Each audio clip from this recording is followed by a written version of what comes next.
Mas pode sentar ali, ó, eu tiro. Mas eu não ia ficar lá assim, ficar cheirando. Não dá. Então, enquanto isso, a gente vai aquecendo um pouquinho. Por exemplo, eu vou tirar esses óculos escuros, eu vou dar um óculos antirreflexo para vocês verem meus olhos e saberem que o que eu estou falando não tem duplo sentido. Eu acho que eu não trouxe. E aí é ruim, né? Felipe chegou? Maravilha. Mas daí vai se ligando ainda, porque daí eu vou ligar assim, ó. E aí, Eleco? E aí, querido?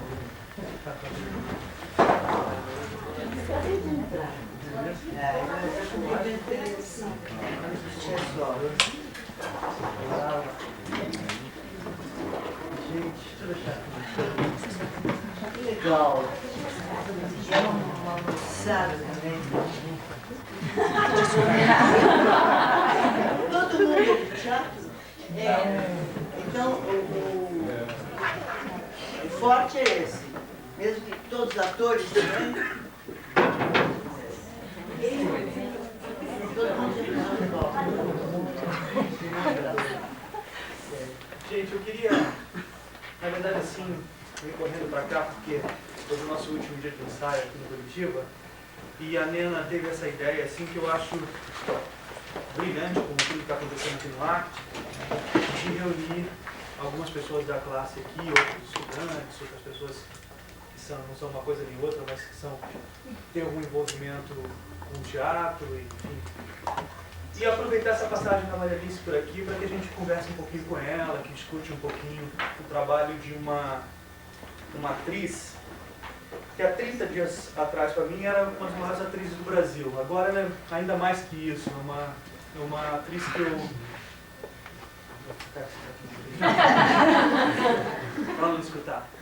É uma atriz que eu fiquei muito impressionado durante os 30 dias porque não é só a história do teatro que tem acompanhado ela durante esses anos, é uma experiência de vida louca, cheia de passagens originais, interessantes, o que é raro. A gente às vezes pega atores até experimentados, etc., mas que não foram tão ousados, tão originais, tão inteligentes nas suas escolhas quanto a Maria Alice.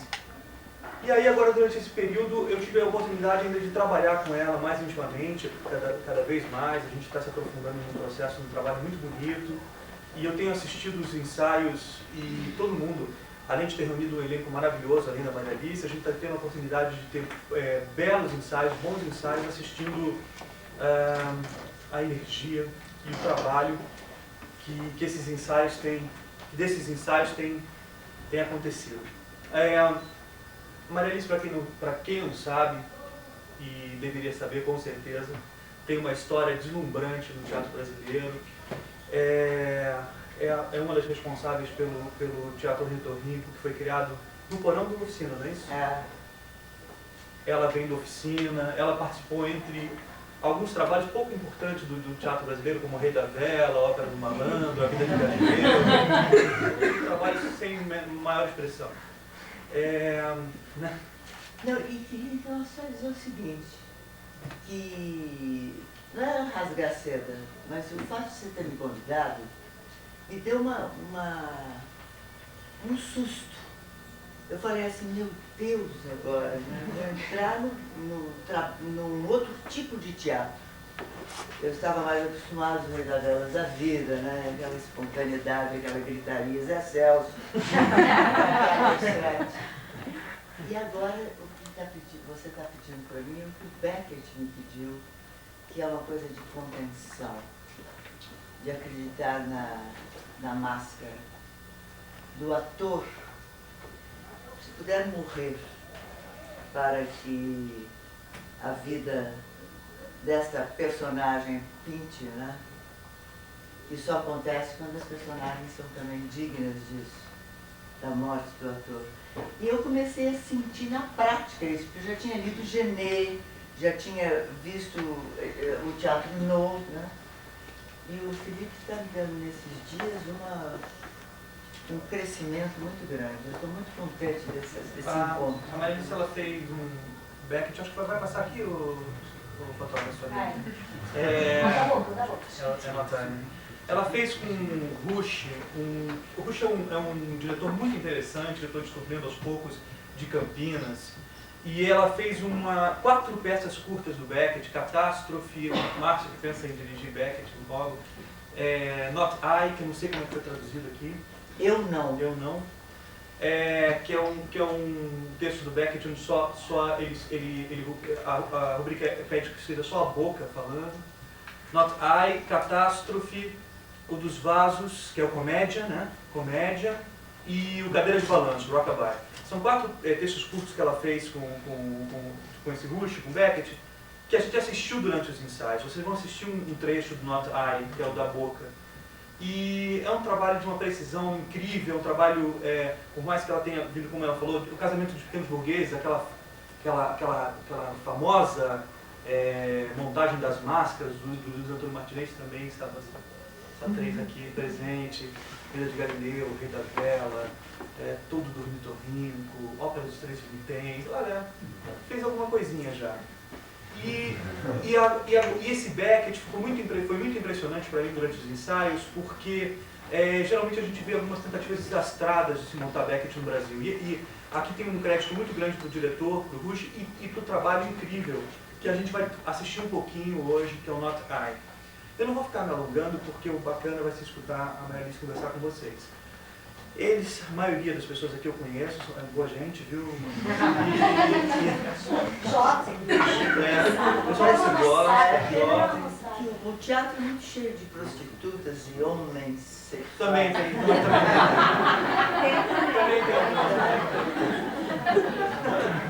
Maria Alice, fica à vontade agora. Agora, você vai passar lá?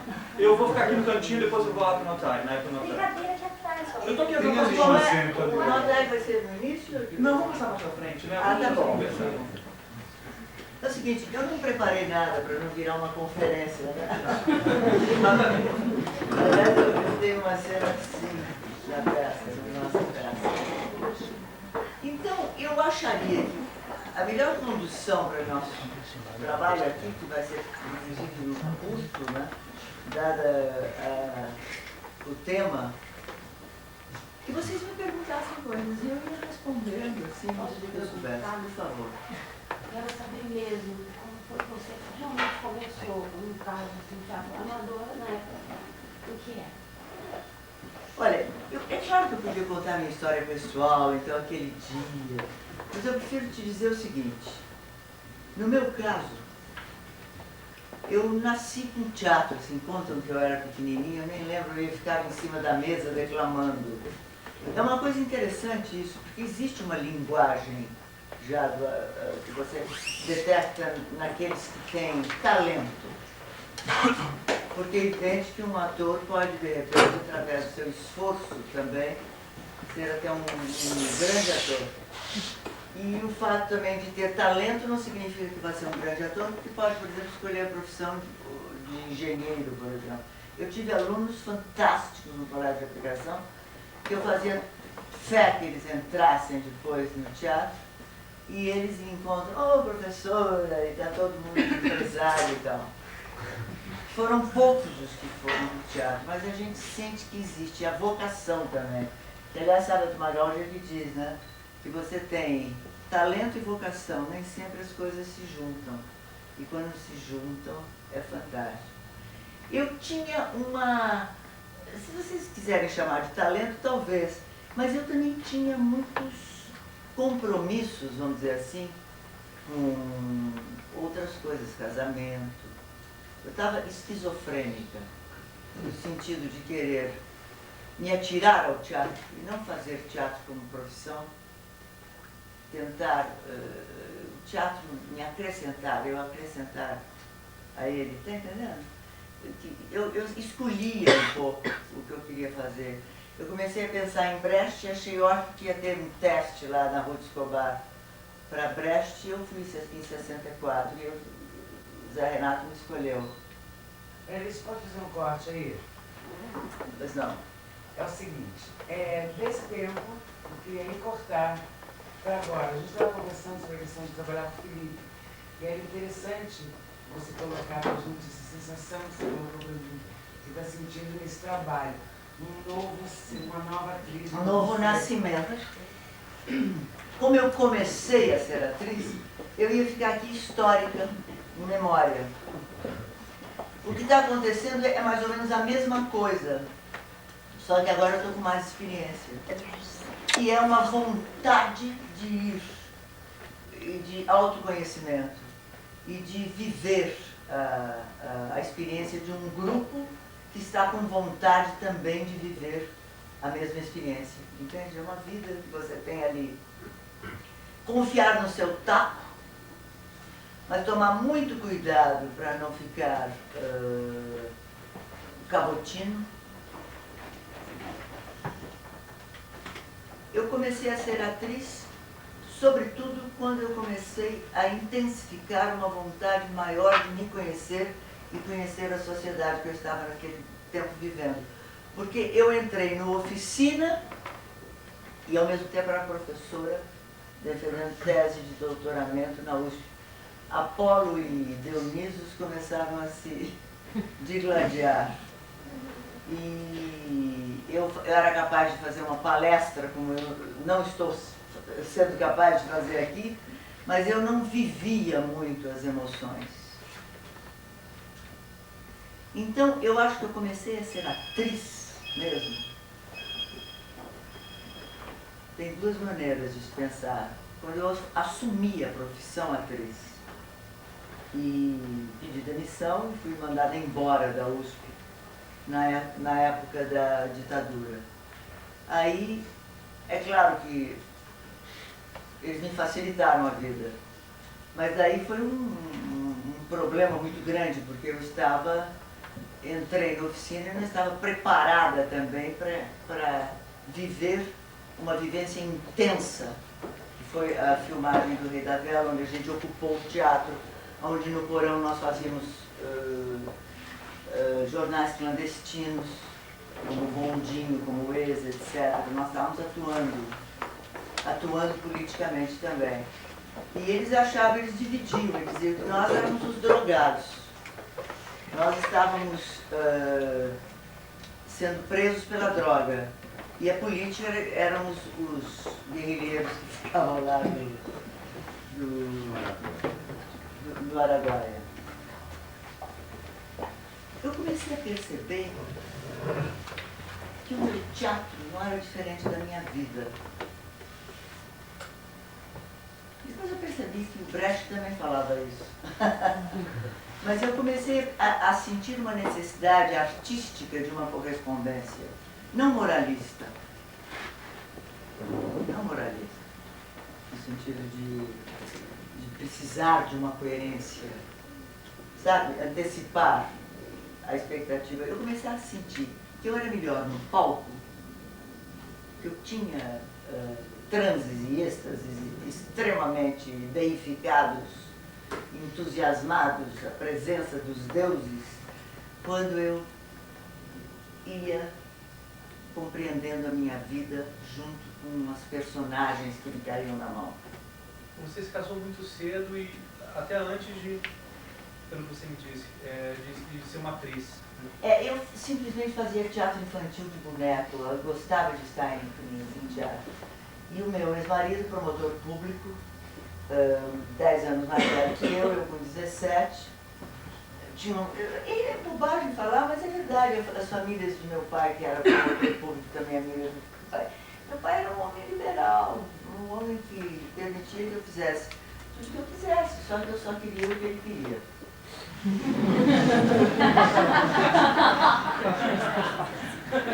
Eu não estou querendo matar pai nenhum, mas quando ele morreu,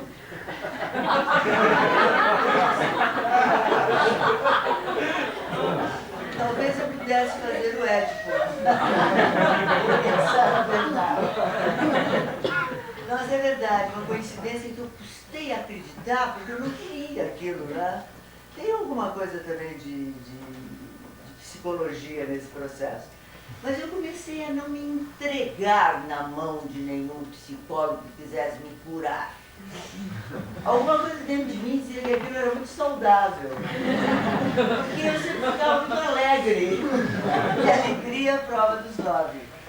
Não é verdade? Eu acho. Então, voltando à sua... Eu não sei se eu respondi para você a sua pergunta. Um pouco de lógica. Para você, estou respondendo, né, a pergunta. Eu espero que a gente chegue lá. Porque, por exemplo, chegamos aqui, que é esta oportunidade maravilhosa, porque o meu conhecimento é empírico, mais do que o seu, de teatro. Eu não fiz nenhum curso de teatro, eu dei aula de teatro. Na época não havia comunicações, havia EAD do Alfredo Mesquita, que formava atores em nível médio. E eu, então, não fiz nenhum curso de teatro. Então, dramaturgia, para mim, a dramaturgia eu vou conhecendo muito à medida que eu vou fazendo. Eu sinto uma curiosidade, por exemplo, Strindberg, que foi o nosso carro-chefe no Ornitorrinco, Galizia, que era meu aluno na USP, mas eu dava aula de teatro educacional. Ele fazia o curso normal, tinha um conhecimento de teatro muito maior do que o meu. E ele me dirigiu em Strindberg. Eu fiz Os Mais Fortes, que era uma coletânea das 3 peças do Strindberg que discutiam o problema da mais forte. Então daí eu ficava motivada para conhecer Strindberg. Esse é o primeiro espetáculo do Vitor Rico, né? É. O que aconteceu agora, voltando? Eu fiquei instigada. Um diretor que está na crista da onda, ele pode não saber, mas ele está, que está sendo considerado assim, até meio um enigma, porque você vai dirigir espetáculos com o seu grupo, passando por Nanini, por Maria da Severo, por Renata Sorrah. De repente é uma pessoa curiosa, né? E, sobretudo, ganhando prêmios, lançando autores novos, conseguindo fazer uma coisa que eu sempre duvidei muito na minha visão ainda aristotélica, que era conseguir adaptar livros em linguagem lírica ou descritiva, em prosa, por exemplo, para teatro, quando as linguagens são completamente diferentes. E tendo uma coisa que eu sempre acreditei, isso o Brecht e eu também, que é o grupo, a ética determinando a estética. O grupo não é mais aquela coisa familiar do tempo do teatro de arena, que o Tapa ainda insiste em fazer. Até na primeira fase da oficina, que tinha alguma coisa assim familiar, repetindo muitas vezes os problemas familiares, os horrores familiares, que era o indivíduo se perdendo no coletivo e se, ao mesmo tempo que se perdia, se afirmava. Essa é a pior coisa que tem no chamado grupo, que é quando o grupo, para mim, quando está acontecendo agora neste momento, são você reconhecer as individualidades e as funções e todos serem competentes no que estão fazendo. Aí você tem um clima de criatividade. Eu acho que a criatividade, na verdade, é vida mesmo, sem dúvida nenhuma. Havia um médico que eu andei procurando, da Clínica Tobias em São Paulo, que é a antroposofia, que dizia assim, antes de qualquer receita, quando você chegava lá, você está criando, não sendo artista apenas, você está amando, você está trocando todas as flores das paredes do teu quarto, alguma coisa que te dê aquela impressão de imortalidade também. Mas só pegando esse gancho da imortalidade, você que se diz que é voto da santa ignorância teórica, porque da santa sabedoria empírica, quando você ganha um Molière, como você ganhou, como é que é isso? Ganhar o prêmio Molière? Sim. Eu achei formidável. Na época a gente ganhava uma passagem de ida e volta para a França.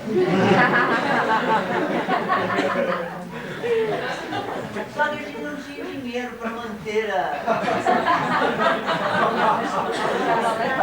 Foi daí que eu comecei a vender todos os meus presentes de casamento, que ainda estavam guardados. Cristais, pratas, joias de família, quase me internaram. O meu ex-marido só dava pensão para os meus filhos porque era para minha mãe. Minha mãe viúva cuidou dos meus filhos e ganhava pensão. Eu era a filha de uma tia que não procedia bem. Durante algum tempo.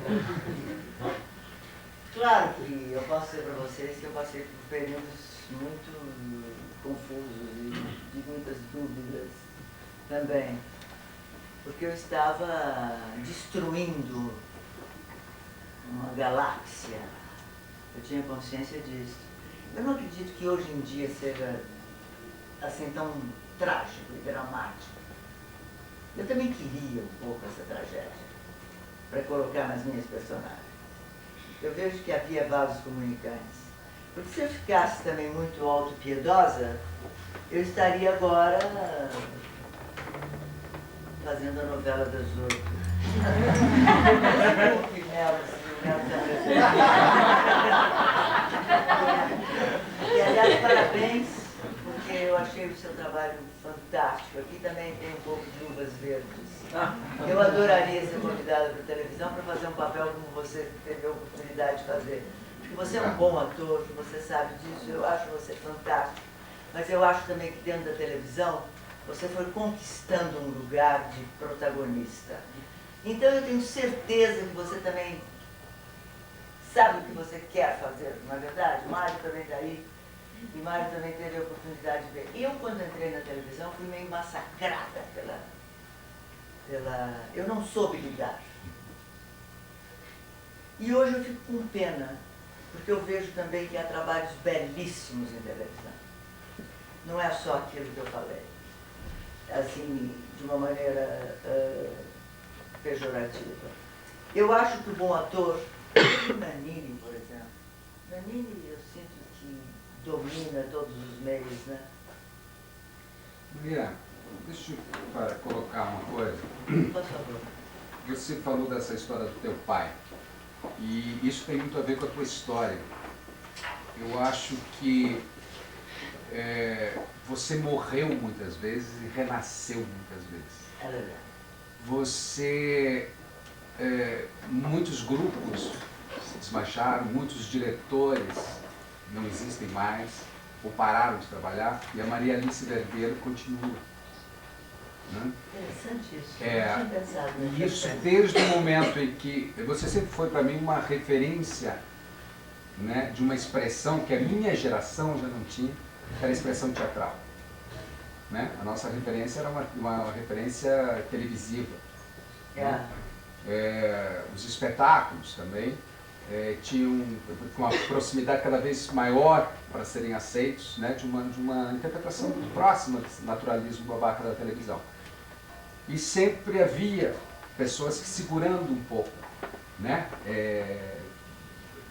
vamos dizer, esse estandarte do teatro, né, onde se vê, as atrizes tinham uma bela voz, né, tinham uma voz trabalhada, tinham um corpo trabalhado, e você se fez parte desse grupo de atrizes. Você sofreu muito com isso, ao mesmo tempo você foi importantíssima para a criação de muitos movimentos em São Paulo. Eu sempre vi a Maria Alice dando a cara para bater. Eu nunca te vi em nenhum espetáculo que eu pudesse dizer assim, ela escolheu isso por conforto, não, ela escolheu isso pelo desconforto, né, de estar arriscando alguma coisa nova. Então, eu acho que essa coisa histórica, né, do teu pai, para ele morrer, né, é preciso você morrer a cada trabalho para você poder, hoje em dia, estar trabalhando com o Felipe, né? Muitas pessoas não têm mais essa coragem, né, de se atirar no escuro. Agora, você sabe, Melo, que às vezes é a coragem também da ignorância. Mas eu comecei a apreender muito cedo uns truques. Por exemplo, Galizia dizia uma coisa que você disse. Vamos acreditar, você talvez tenha dito, Felipe, de outra maneira. Vamos acreditar na primeira visão. A primeira visão tem alguma coisa aí, tem alguma coisa. Não tem medo de trazer o inconsciente, entende? No meio de um trabalho. Traz o inconsciente. O Zé Celso dizia assim, eu enquanto não ligo no inconsciente do outro, não acredito no outro. Tem que ter. O inconsciente é um pouco aí. Eu pego você no fly da tua espontaneidade.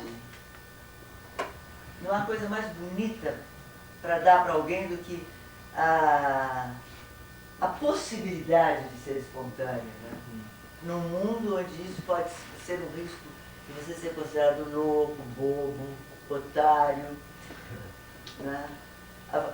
E ao mesmo tempo também o destemido, né, que fica jorrando espontaneidade também, você sente que o ator e alguns papéis começaram a me dar a possibilidade de lidar com essas coisas, entende, em cena. Outra coisa também interessante, não ficar, essa vida, a vida sem a arte, sem ser atriz, poderia me facilitar uma autopiedade, uma coisa que eu já falei, trágica, mas na vida matava um dia meu pai. Pá! Eu comecei a achar fantástico que quando você translada para a arte, você abre no self a grande possibilidade de você sair do ego. Eu acho que um diretor de teatro hoje em dia, ou um educador, devia mexer nisso, isso é a base, entendeu? Ensinar o outro a aprender, a ele manter o my way no meio disso tudo, entendeu? E não trazer para aquilo que você, como meu pai fazia com simpatia ou não, ele estava me anulando, em nome do amor. Eu passei a ter uma relação simbiótica com ele. Eu era uma criança, porra. Não se faz isso com uma criança. Porque ela fica muito insegura. E fica com a autoestima lá embaixo. Quando meu pai morreu, eu morri. Foi uma morte, realmente. Foi uma morte. Daí eu estava casada com um cara que olhava para a cara dele e dizia, meu pai.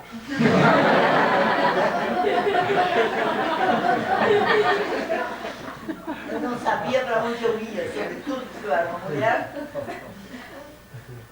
com educação extremamente quatrocentona, fim de raça, mas quatrocentona. E nunca transferiu isso para o diretor? Eu acho do pai, marido, do Zé diretor? Celso, por exemplo. Vocês querem uma confissão? Zé Celso foi um deus e um demônio na minha vida. Mas eu analisando de um ponto de vista artístico, ele me amou muito. E ele teve, como é que chama, coragem de escabaçar, sem preguiça, entendeu? Porque eu, sinceramente, eu acho que eu tenho preguiça. Eu agora, às vezes eu tenho mais vontade de viver com os achados, não com os perdidos. Agora ele teve um ato de amor. E foi aquele pai que eu devia ter, né? Ele jogava na minha cara coisas, entendeu? Dizia, você não vai conseguir, larga a faculdade, isso aí. E eu dizia, é um dinheirinho que entra. Sabe? Mas ao mesmo tempo vivendo dentro do teatro, dormindo todos juntos, sabe? Tomando ácido. E foi muito bom na minha vida. Sem fazer apologia. Depois eu distribuo o vídeo do show. Pra gente não perder muito tempo. Olha isso. Dentre os títulos todos que você acumulou na sua carreira, você tem o da atriz brechtiana, talvez a atriz mais brechtiana do Brasil. Eu queria saber que o Brecht, para nós, jovens atores, forçando a barra no jovem aqui, é um pouco, é uma coisa muito mítica, não, é uma coisa muito mítica, porque nós não fizemos as peças do Brecht, poucos de nós tivemos a oportunidade de fazer, então é um campo um pouco mítico. Eu queria saber de que forma você modula a tua energia quando você está no palco fazendo Brecht. Se tem uma diferença de abordagem específica para esse autor? Sei. Lembrando que a Marilis fez 4 ou 5 Brecht importantíssimos. Sabe o que aconteceu com o Brecht? Foi o seguinte, na mesma época que eu estava nessa busca, nessa pesquisa interiorizada, nos de dentro,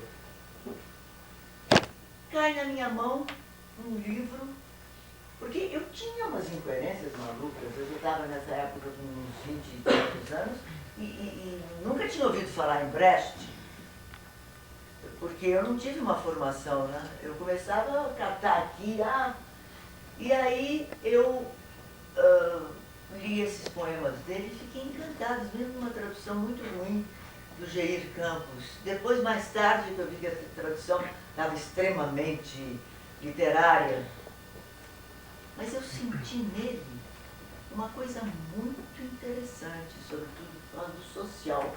Eu vivi muito uma época em que talvez vocês agora estejam um pouco mais distantes ou então decodifiquem de outra maneira. Eu vi assembleias na faculdade, tinha uma coisa romântica, tinha o Guevara, tinha o Brecht, tinha Mayakovsky, que deu um tiro no coração. E tinha algumas coisas assim, sabe, é meio heróica também. Eu também tenho um lado heróico de família também, veio um inconsciente coletivo de bandeirantes, de, sabe, Revolução de 32. Meu avô fazia discursos, uma coisa assim meio de doar terras, fazendas para o Estado, porque tinha uma certa grandeza, meio, como é que chama? Otária. Eu fiquei meio dividido entre voltar. Não, até hoje eu tenho um pouco disso. Eu falo voltar, isso, depois falo, caralho, quem é que vai me dar? Brecht tem isso, sabe? Brecht disse, começou a me chamar muito na real. O homem é também da circunstância, ele mata, sim senhor, mata. Ele come carne humana. Se tiver com fome, tiver lá um nenenzinho, gordinho. Dá para entender, né? Aí eu comecei a achar o Brecht muito inteligente, sabe? Aí, a segunda vez que eu fui para a Europa, eu falei, eu vou para Berlim em ensemble. Eu meio que casei com os Brecht. Eu tinha um pouco isso, eu casei com Guevara. Gardel, eu já fui mais distante. Foi mais minha mãe que casou com Gardel. Mas eu gostava, eu achava que o Brecht, ele trazia também, ele dizia assim, maldita terra que tem heróis. O homem tem que ser um anti-herói. Eu comecei a compreender isso de uma maneira interessante, porque ele tinha canções muito bonitas. E todo mundo dizia, mas o Brecht não tem um lado amoroso. Eu comecei a descobrir o lado amoroso do Brecht. Sempre um lado mais tímido, mas extremamente bonito. Nada derramado, por exemplo, o diálogo que ele tem no Marragone dos pássaros. Uma das coisas mais lindas, que é um casal olhando e olha aqueles pássaros que estão voando lá em cima. Onde será que eles vão? Eles estão voando ao mesmo tempo, na mesma intensidade. Daí, um pergunta para o outro, quanto tempo eles vão ficar juntos? O outro fala, não sei. E desde quando eles estão juntos?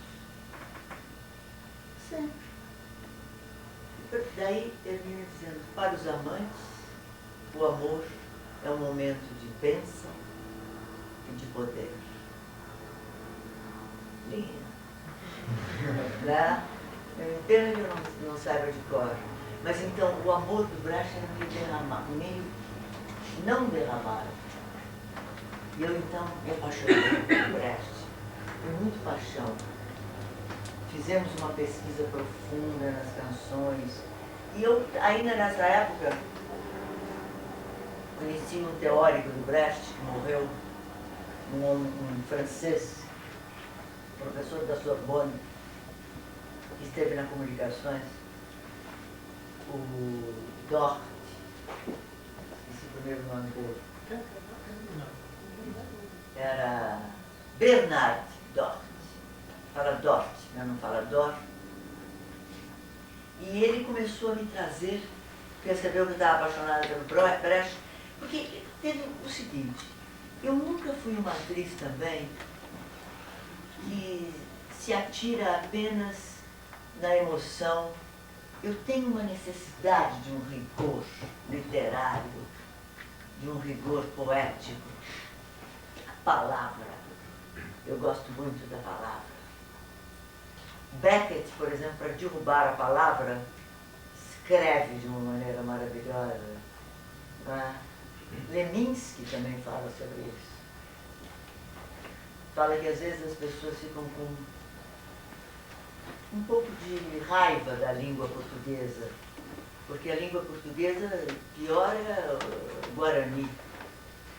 Não tem um acesso ao mundo como está certo que um Shakespeare seja maravilhoso, mas ele também poetou em inglês, entendeu? Mas eu acho que a palavra bem traduzida em português também tem uma carne maravilhosa, né? Eu gosto muito de falar, sabe? Eu acho muito... O teatro falado também para mim é muito interessante.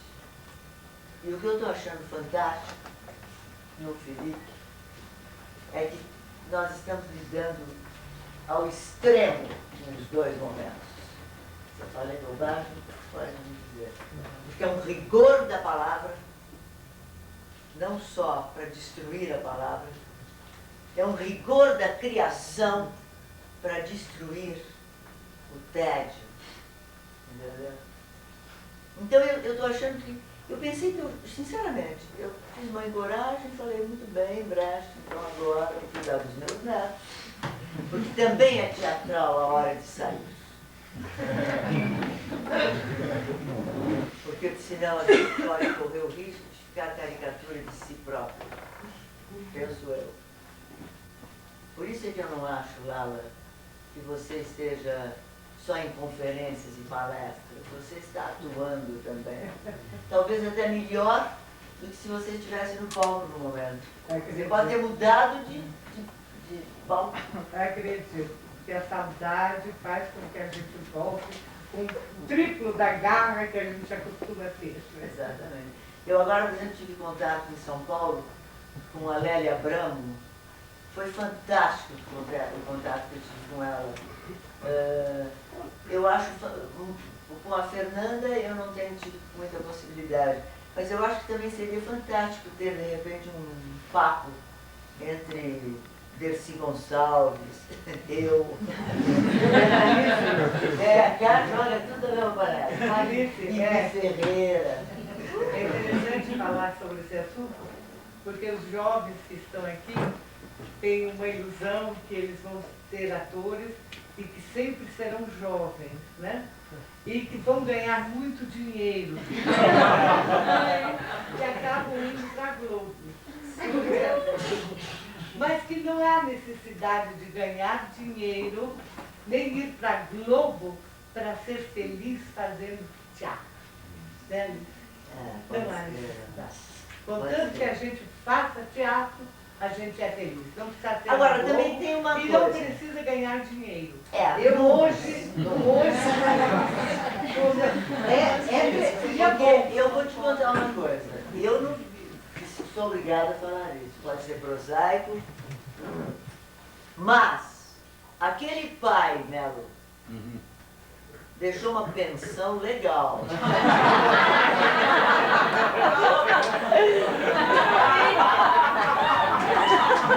Possibilitou, é? Ressuscitamos esse pai.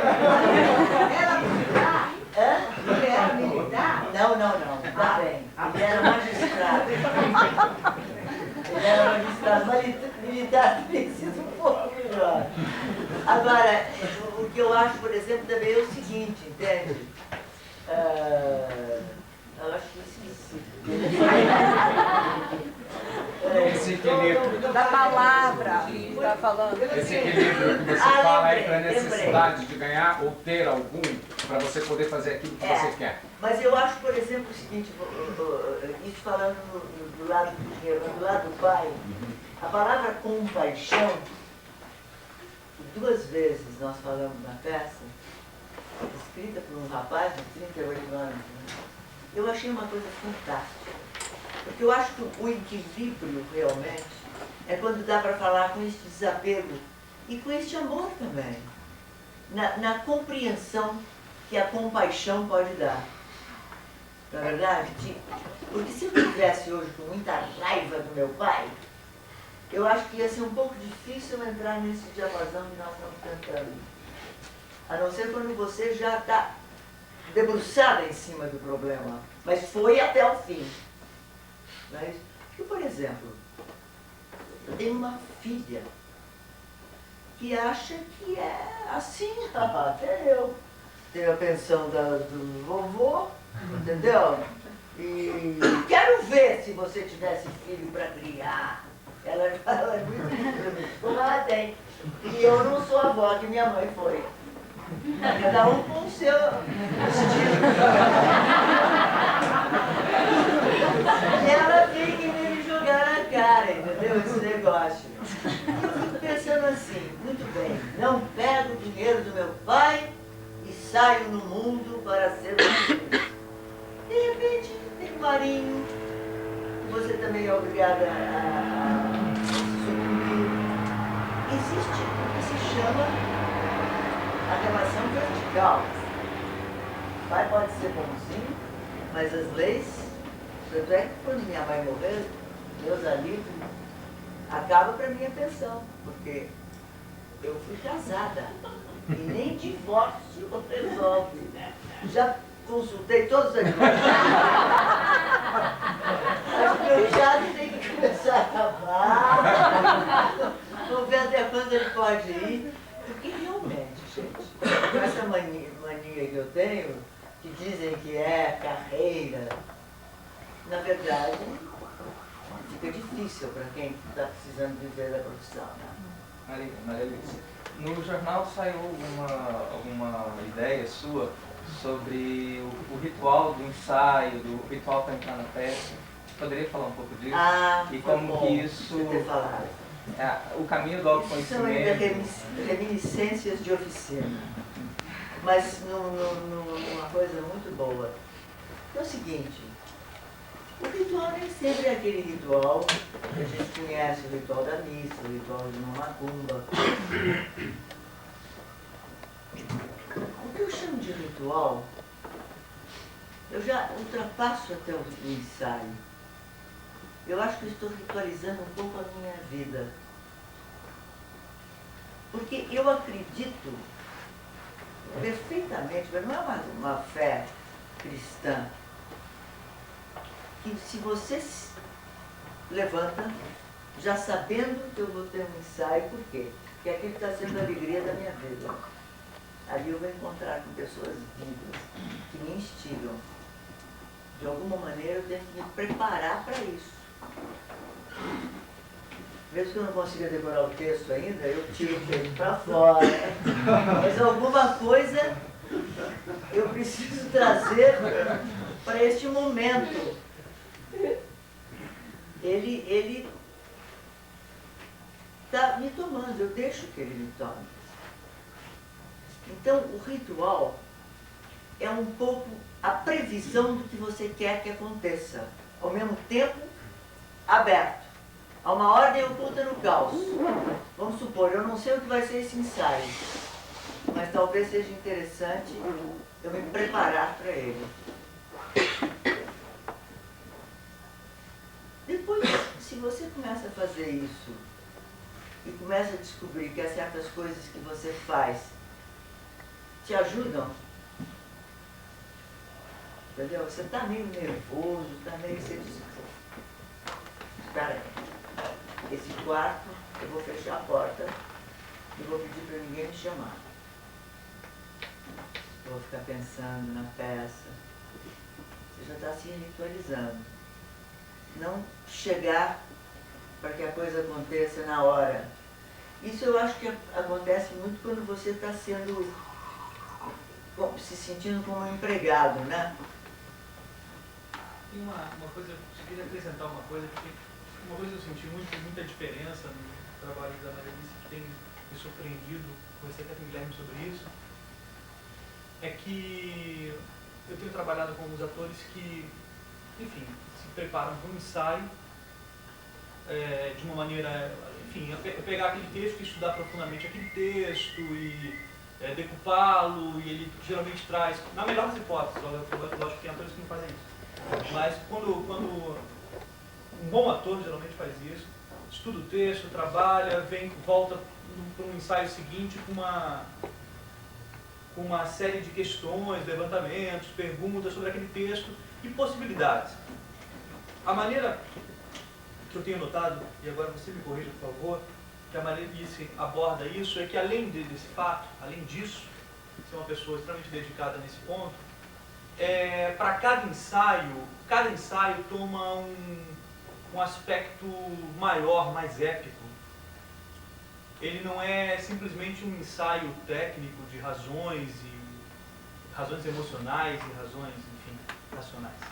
Legal. Ele é um ensaio épico, é um ensaio onde você pode acontecer outra coisa.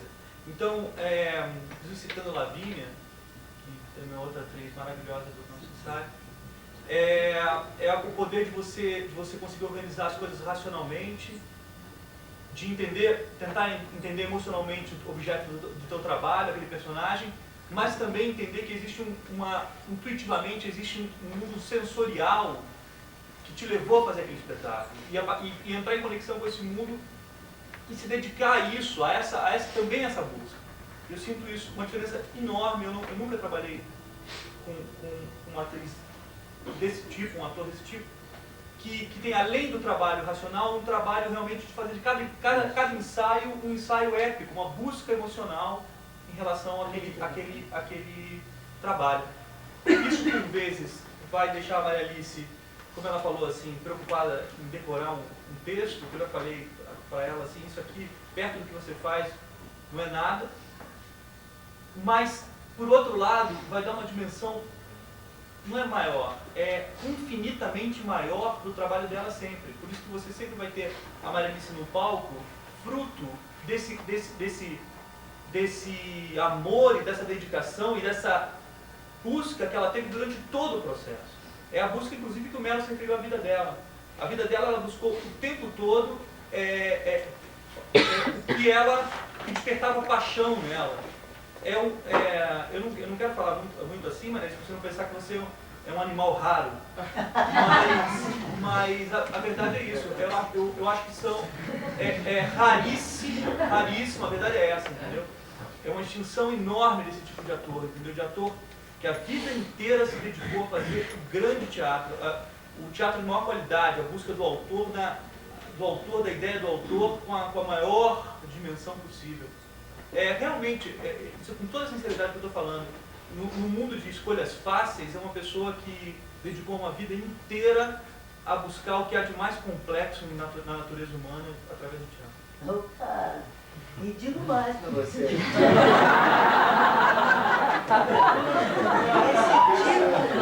Esse tipo de ator, que é tudo isso que ele falou em Ainda Modesto,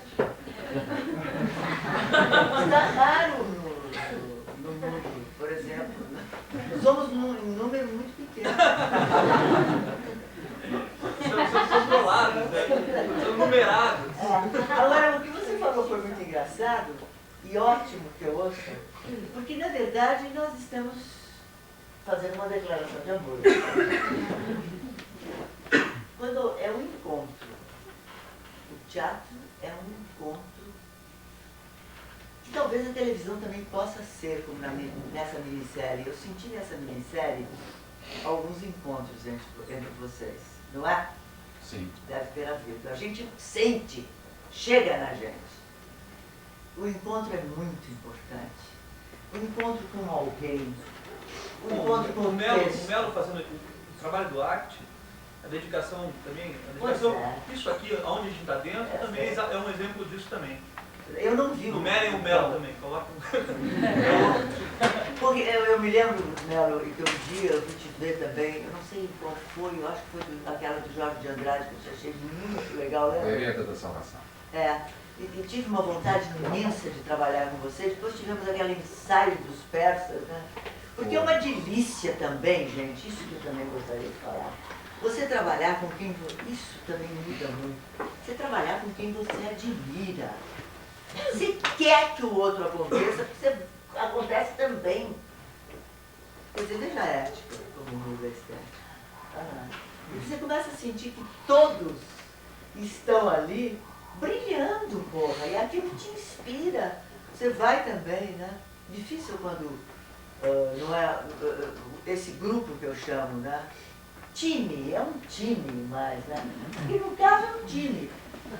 De repente o Felipe vai fazer outros trabalhos, eu não posso ficar saudosista e ir atrás.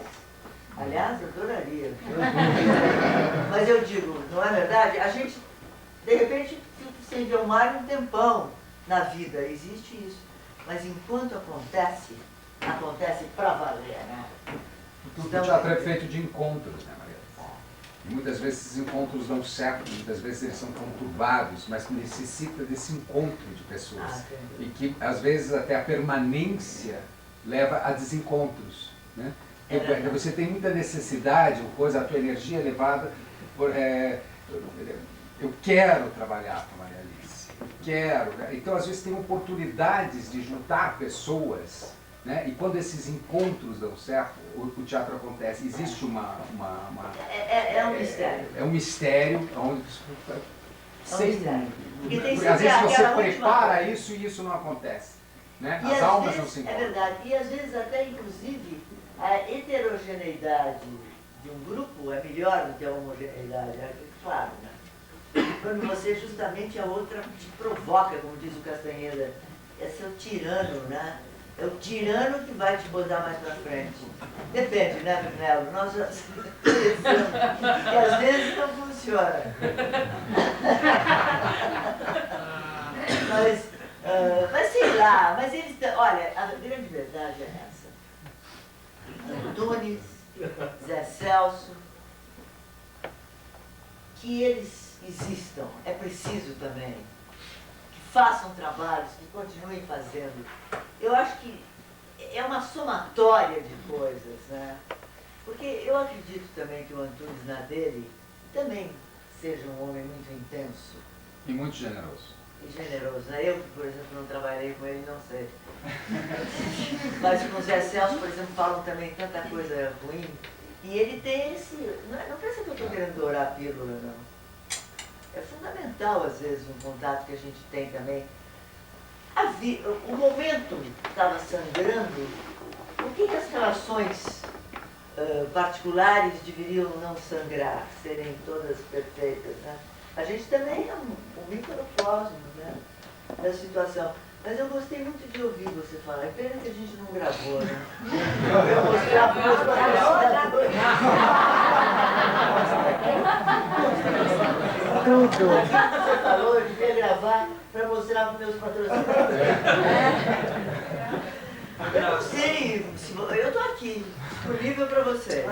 Maria Alice, você poderia contar um pouquinho sobre a história do Colégio de Aplicação? Como foi aquilo tudo? Ah, sei. Colégio de Aplicação, resumindo, era o colégio de aplicação da USP, da pedagogia da USP. Começou sendo, por exemplo, a orientação educacional. Eu entrei no colégio por aí. Eu estava fazendo o 3º ano de pedagogia e a minha professora, Maria José Vereb, uma mulher muito interessante, estava fazendo no colégio de aplicação a turma da orientação educacional. É um colégio que se propôs a voos muito altos. Por exemplo, nós passávamos a compreender que a educação do aluno era integral. Na verdade, eles tinham que participar da aprendizagem. Eles não eram passivos. Os professores, portanto, tinham um tipo de relação, a relação que um diretor competente tem com seus atores. A gente queria ser respeitado pelo valor intrínseco, né? Não aquela coisa magister dixit. E é claro que com adolescentes você começa a ter o outro lado da moeda também. Em casa eles não tinham isso, às vezes eles ficavam mais rebeldes. Nós tínhamos arte, o teatro, eu defendi essa área, foi para mim também uma novidade, eu não sabia o que ia fazer, mas foi quando eu fui buscar Roger Planchon na França, que fazia teatro na escola. Eu sei o seguinte, que nós tínhamos também condições de trabalho muito boas. Eu trabalhava com 15 alunos de cada vez. Beleza? Porque era um colégio piloto. Nós estávamos querendo provar que a educação boa era essa, a educação individualizada dentro do possível. Nada de número. Quer dizer, quase que uma utopia. Quase não, uma utopia. Mas é preciso também ter essas utopias, para que as pessoas também saibam o modelo, o que é possível se fazer com um adolescente, que quando tinha 14 anos, da Carro 7, estudava Brecht comigo. Entendeu?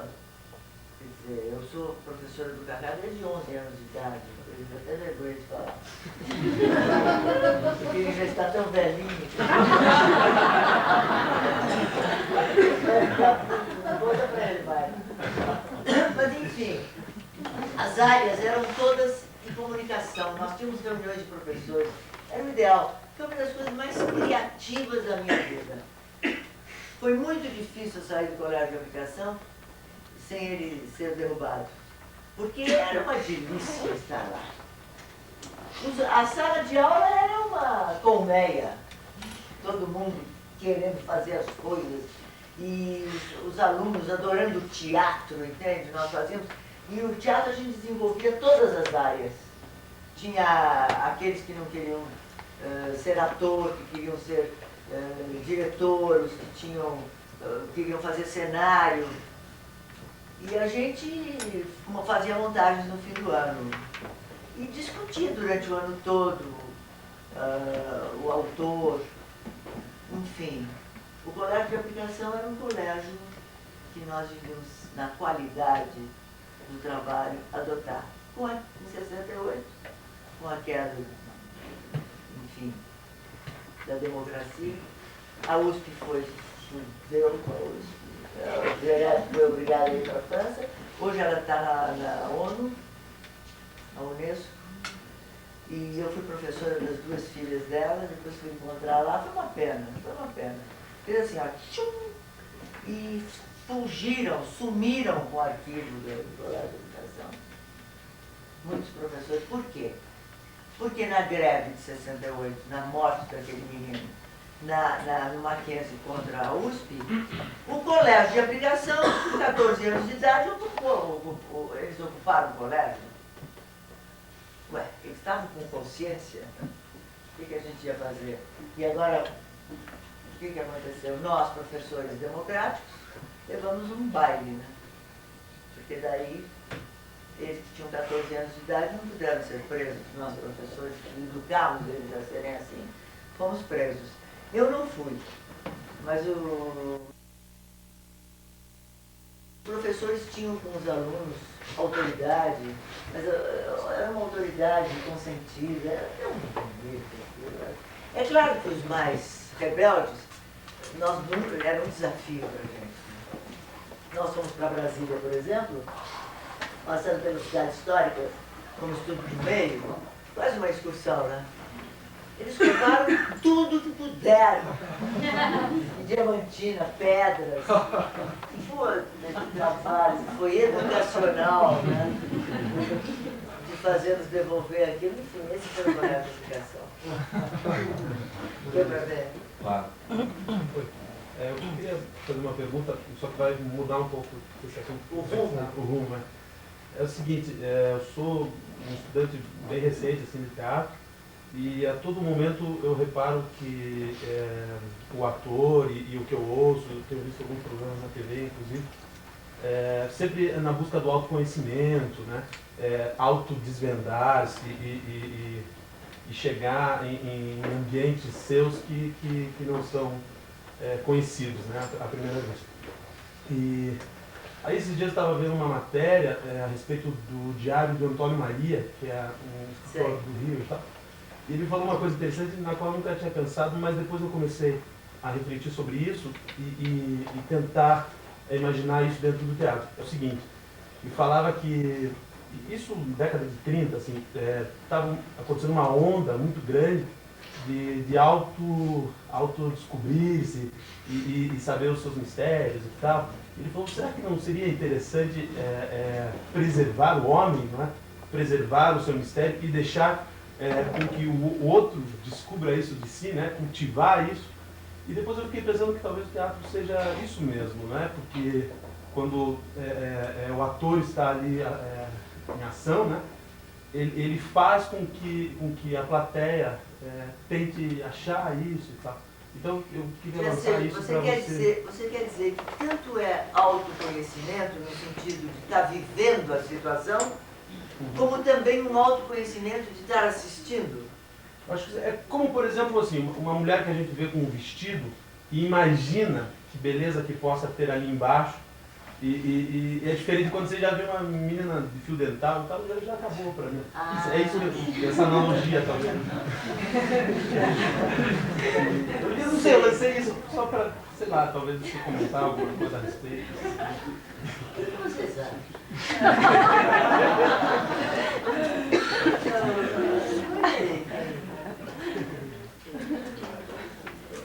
Você quer dizer que é melhor, às vezes, a gente não se conhecer? Não digo isso com tanta convicção, mas talvez faça parte do processo, né? Uma vez lá no curso de teatro fizeram um texto que falava que o ator tinha que saber o seu limite para não se entregar totalmente para a plateia. Eu não sei quem é. E eu achei isso interessante. Então eu estou tentando amarrar tudo isso.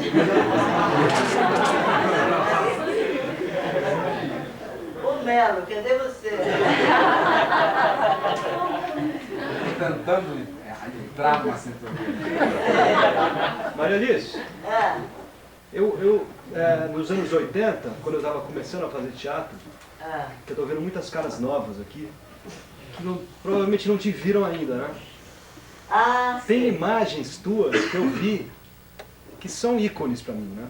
De peças que você fez e tal. Como essa, por exemplo, que vai passar, o Marragone, que foi uma tradução fabulosa do Brecht, acho que a melhor que eu já vi, que não era aquele Brecht tacanha, era uma coisa anárquica, né? E eu vi coisas tuas tão maravilhosas. E aí, você sabe de uma coisa que eu acho que seria fantástico? Porque duas coisas eu não vi. Você cantando Brecht e você recitando Hilda Hilst. Se você pudesse dar uma palhinha, eu até me propunha a pagar um cachê para você.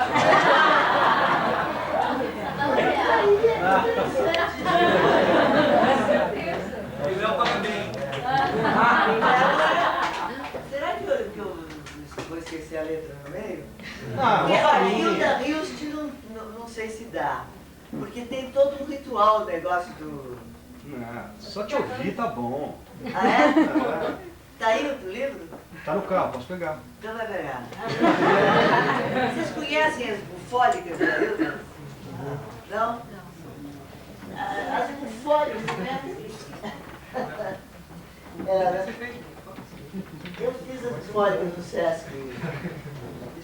70 anos da Hilda. Mas eu fiz lendo e... É um evento. É um evento. E eu dei de presente agora para ele, ele está louco pelas bufólicas. Eu vou ler uma para vocês. Mas é disso, me diga uma coisa.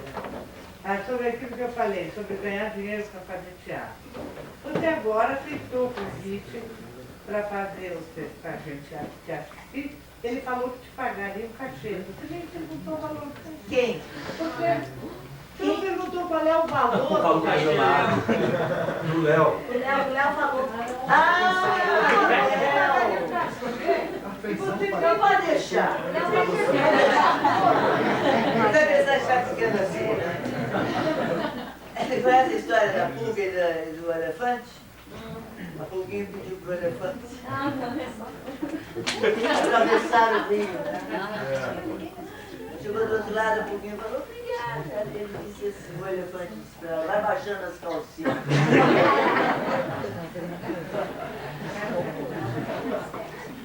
O Léo pensa que vai ficar impune.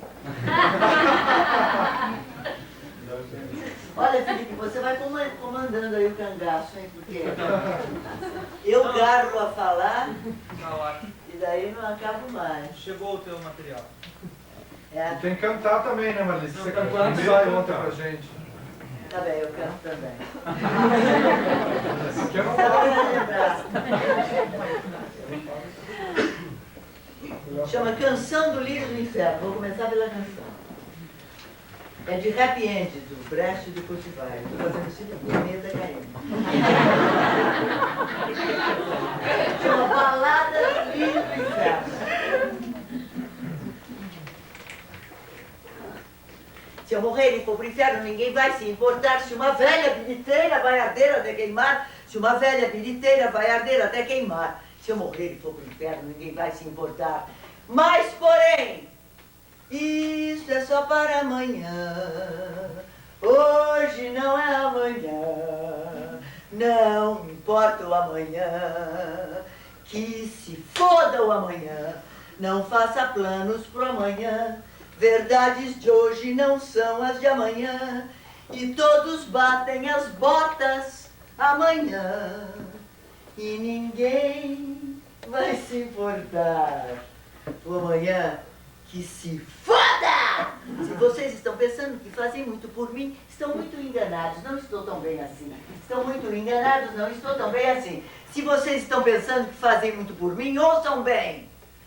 Não lamentem meu destino, o amanhã eu abomino. Não importa o amanhã, que se foda o amanhã. Não faça planos pro amanhã, verdades de hoje não são as de amanhã. E todos batem as botas amanhã. E ninguém vai se importar. Portanto, amanhã que se para Jesus Cristo meus pecados confessar, é capaz, é bem possível que Ele vá me perdoar. É capaz, é bem possível que Ele vá me perdoar quando para Jesus Cristo meus pecados confessar. Mas, porém, isto é só para amanhã. Hoje não é amanhã. Não me importa amanhã. Que foda amanhã. Não faça planos para amanhã. Verdades de hoje não são as de amanhã. E todos batem as botas amanhã. Fala, Lala. Ninguém vai se importar. Portanto, o amanhã, só Lala. O amanhã que se foda!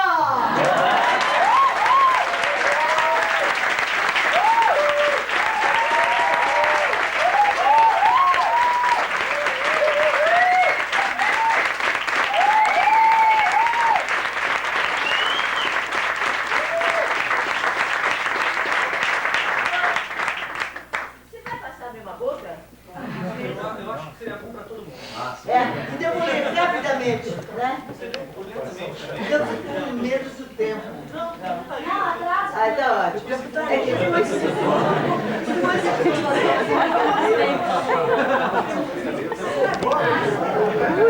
é, produção? A produção já foi um brigadeiro, um sanduichinho. Tá bonita. Qual que eu faço, Léo? Ah, eu acho que aquele da... Aquele, a Filó, a fadinha lésbica? Conhece essa? Não. Conhece? Eu li hoje. Você gosta? Filó, a fadinha lésbica.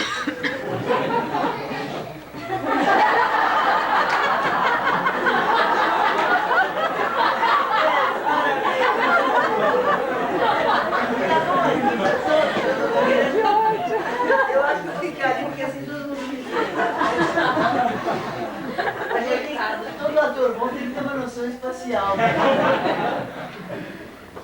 Ela era gorda e miúda. Tinha pezinhos redondos, a cona era peluda. Igual a mão de um mono.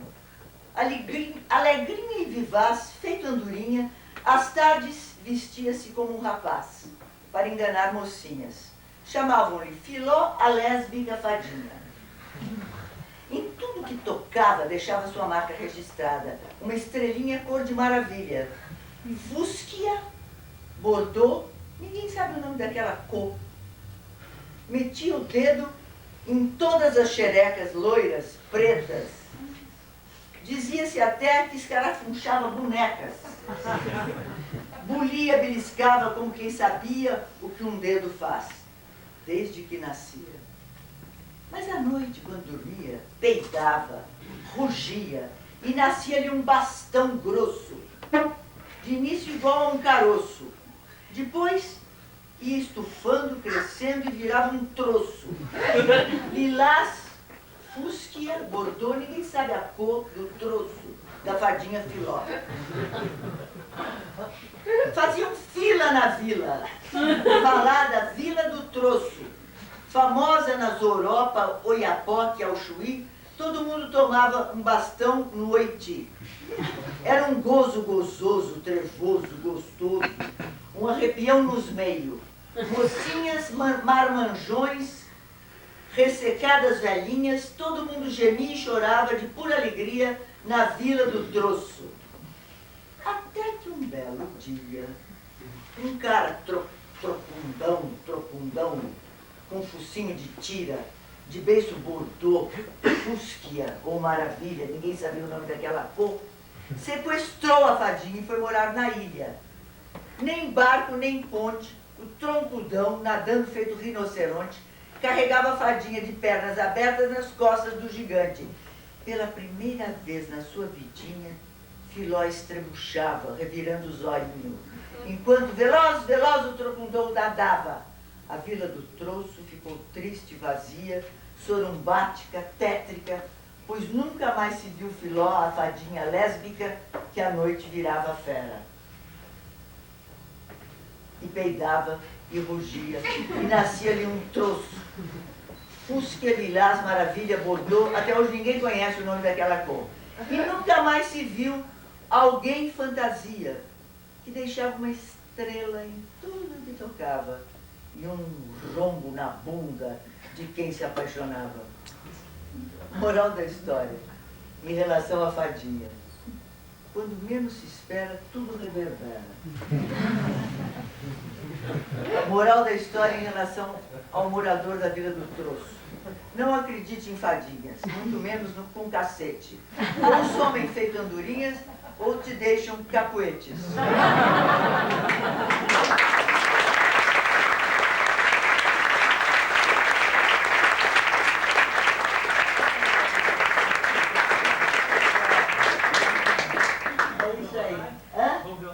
Vamos ver então? Vamos. Tá bom.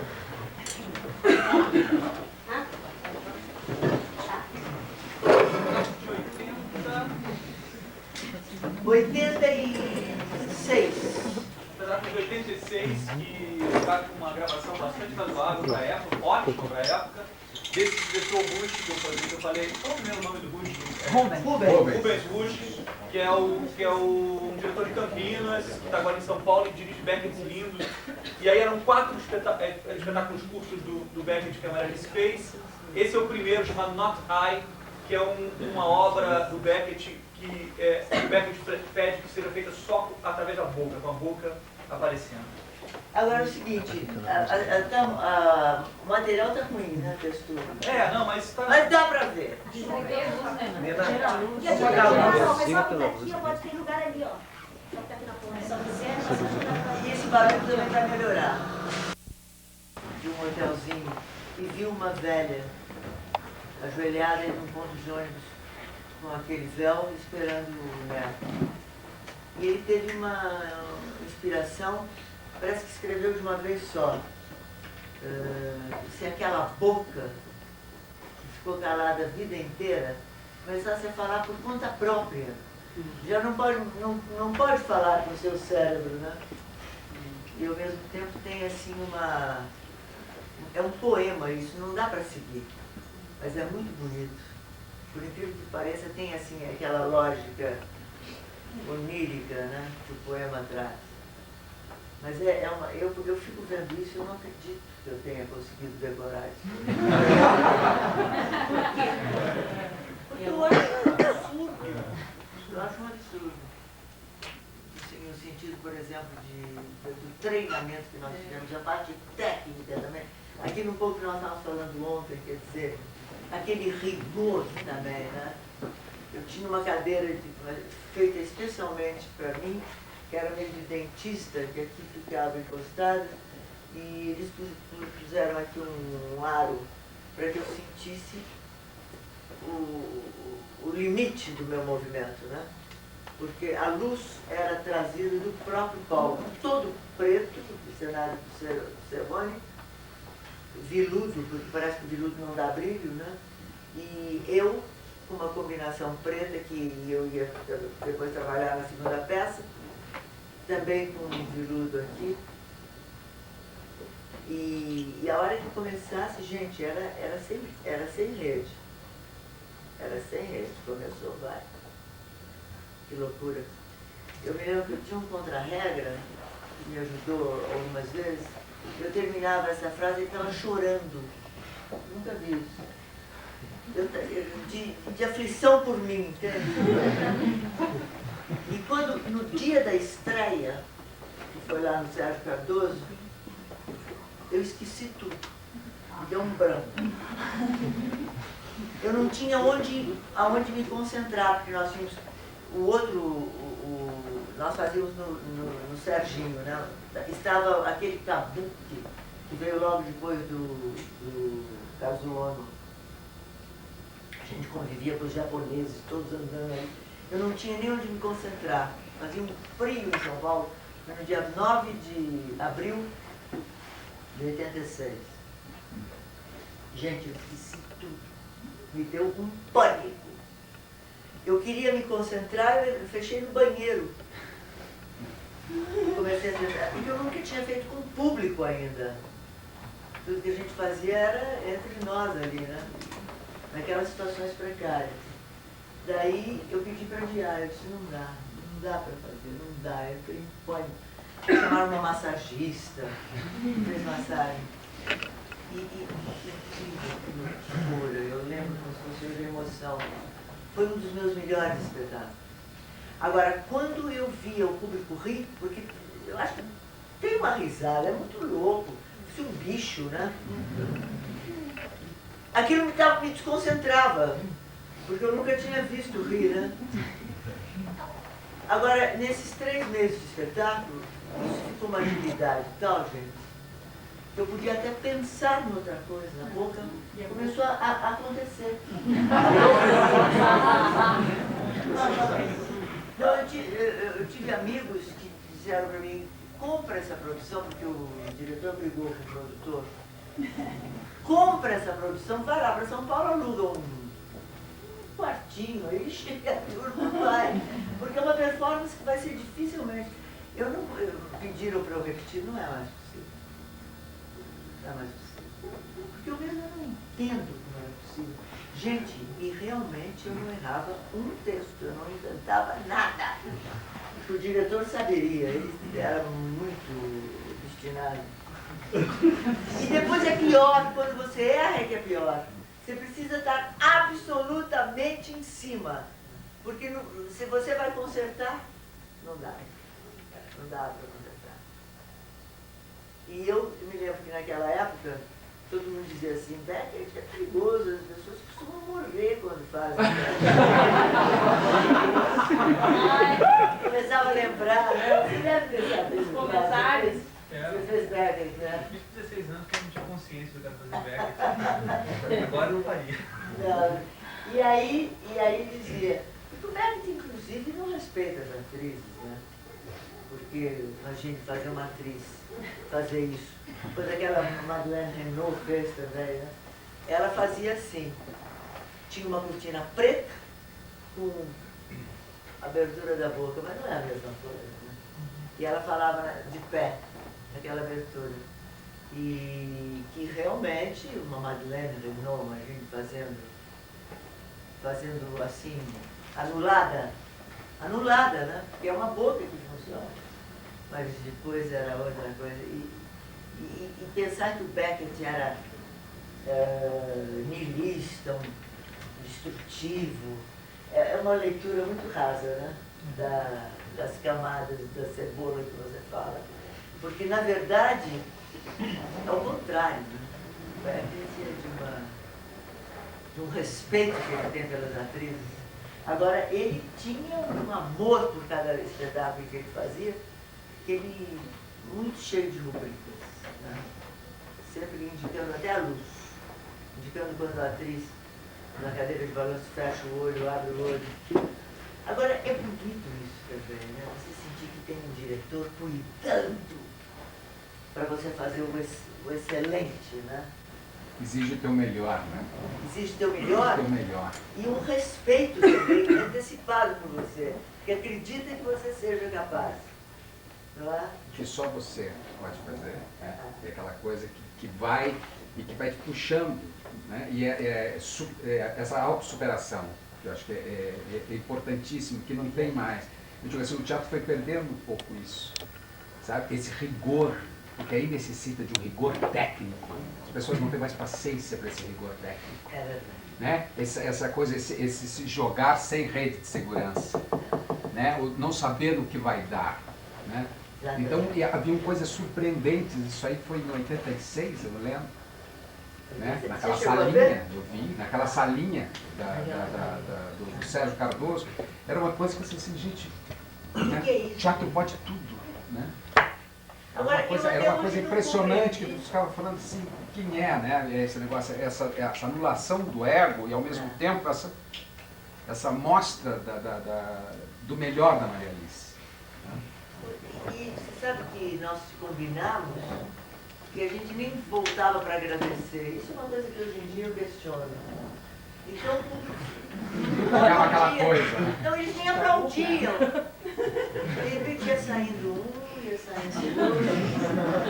E a gente ficava lá assim, será que eles gostaram? Ninguém sabia o que falar. Era impressionante, as pessoas não sabiam o que falar. Entravam de um jeito, conversando, comendo pipoca, né? E no decorrer ia ficando meio esquisito. Mas esse daí, porque o teatro era pequeno, é mais ou menos do tamanho daqui, né? É verdade. Por mais perto que você tinha, eu acho que eu assisti da segunda ou terceira fila. A boca, no decorrer desse tempo todo aí, como ela ficava pequenininha num lugar, que fosse 2, 3 metros, assim, era uma coisa que de repente ia entrando um negócio lisérgico ali, aquela coisa barata, gigantesca. Todo mundo dizia que a boca não andava. Aquelas ilusões, né? Porque era só aquilo, era a única referência visual que tinha, era aquele ponto, né? Você não via mais nada. Então, você não sabia se estava lá, se estava em outro lugar. Era uma viagem. Mais que ampliasse a boca, vocês viram, né? Não estava ampliada. E a voz também era uma voz muito, porque era um microfone, mas eu gravei assim. Estava muito bom o microfone, parecia aquela voz direta para cada um, né? Cada um estava escutando individualmente. Foi um trabalho bem... Como é que a gente fala isso? Que deu sorte também, né? Eu acho que eu fico muito impressionado. Muitas pessoas tinham dito sobre esse trabalho, da hora de assistir dela também. Amigos meus, assim, pessoas de teatro, falam que é o maior Beckett que tinha montado aqui no Brasil. Assim. Eu acho impressionante, porque o Beckett geralmente tem esse, como o Belo estava falando, né? Esse anular do ego para que você consiga ser certeiro na ideia. Né? É isso. Certeiro na ideia é impressionante. E se você for contra ele, a rubrica está ali, se você for contra ele, se você for imaturo, para que montar Beckett? Né? Tem que montar exatamente como ele quer, e ali você vai descobrir que você tem uma liberdade imensa.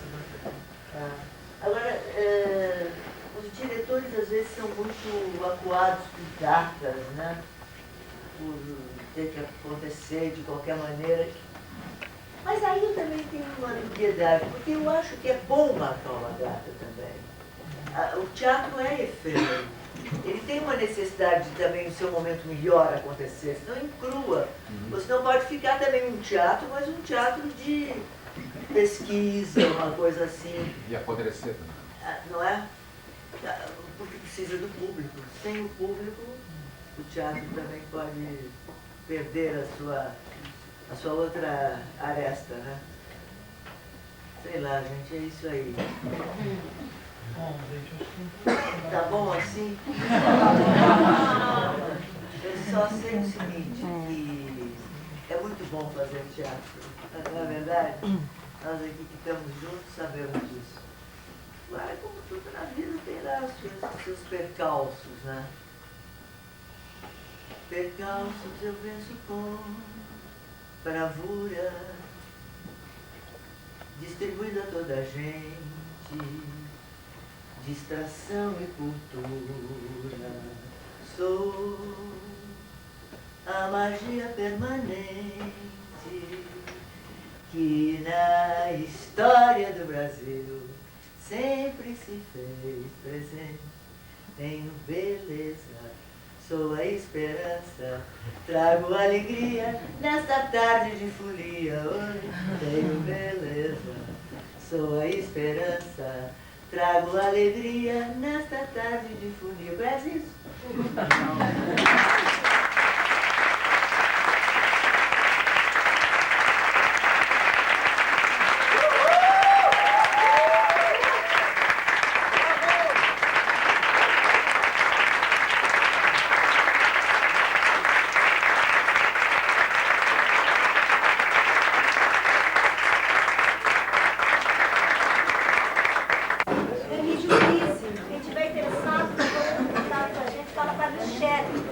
Obrigada.